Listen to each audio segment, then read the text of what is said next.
Melissa Ohden, the founder of the Abortion Survivors Network, joins me now. Melissa, thank you for being here as always. You help so many people in their journeys. Could you share about your own? You survived a saline abortion, and I'm curious, when you learned this, how it impacted you in the following days, months, and years.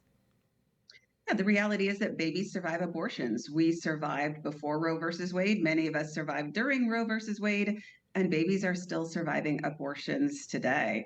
I am one of those babies who survived an abortion at about 31 weeks. I was poisoned and scalded for about 5 days before I was accidentally born alive. Mm. And that is really, Prudence, what put me on this path to being a part of the pro-life movement and humanizing the preborn and serving survivors like me and moms and their families. Yeah. And you've been very active here on Capitol Hill for a number of years, sharing your inspiring story with lawmakers to really raise awareness about the reality of this. What have you been up to on the Hill this week?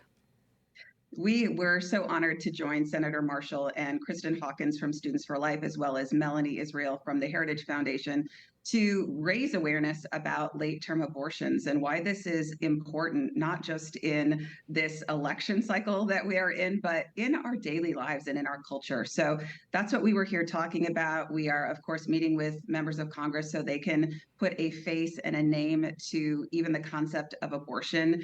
And this is something that is part of what we have to do at the Abortion Survivors Network. We serve survivors, we serve moms, we serve families, but we have to raise awareness and educate and stop this from happening in the first place. Right. And you mentioned you serve not only survivors, but women who are pregnant, families as well. And I'm curious about the resources that you provide for women whose abortions have not worked. Tell me about that part of your ministry. We, like many organizations after Roe versus Wade was overturned, went into a planning process of looking what gaps exist in the pro-life community and our culture. And we realized that we needed to serve women who were experiencing failed abortions. They were stopping them, or they were experiencing an abortion pill reversal.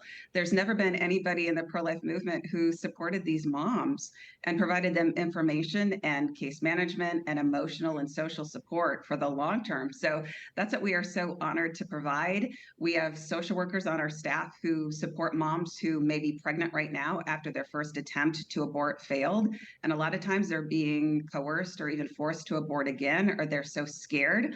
So we get to provide information, we get to provide resources and support, connect them to medical providers who can provide quality medical care.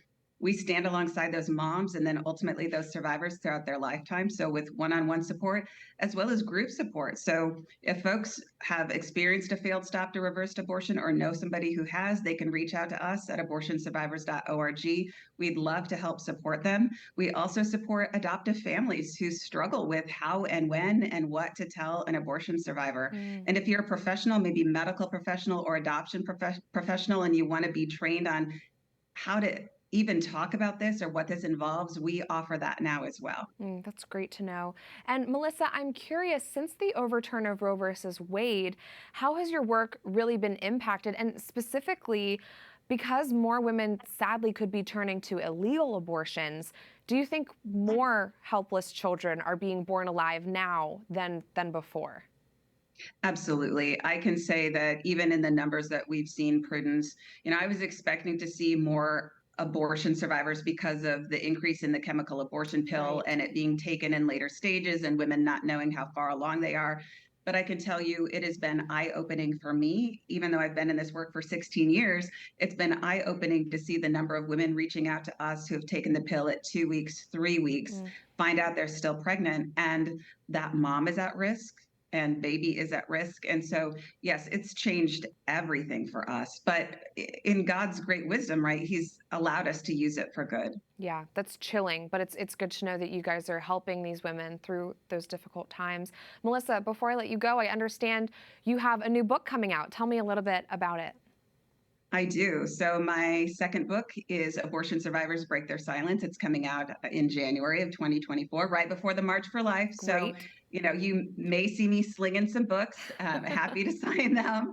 And it's been, 4 years in the making, and really a labor of love because I get to share the story of about 10 other abortion survivors, also a former abortionist, a nurse who helped care for an abortion survivor, to really humanize and even share through the voices of women who have walked through this themselves. We need to give these voices the opportunity to be heard so hearts and minds can truly be touched and changed. Yeah. Wow. Well, we cannot wait to read it, and we're so grateful that you could join us today. Melissa Ohden of the Abortion Survivors Network, God bless you as always.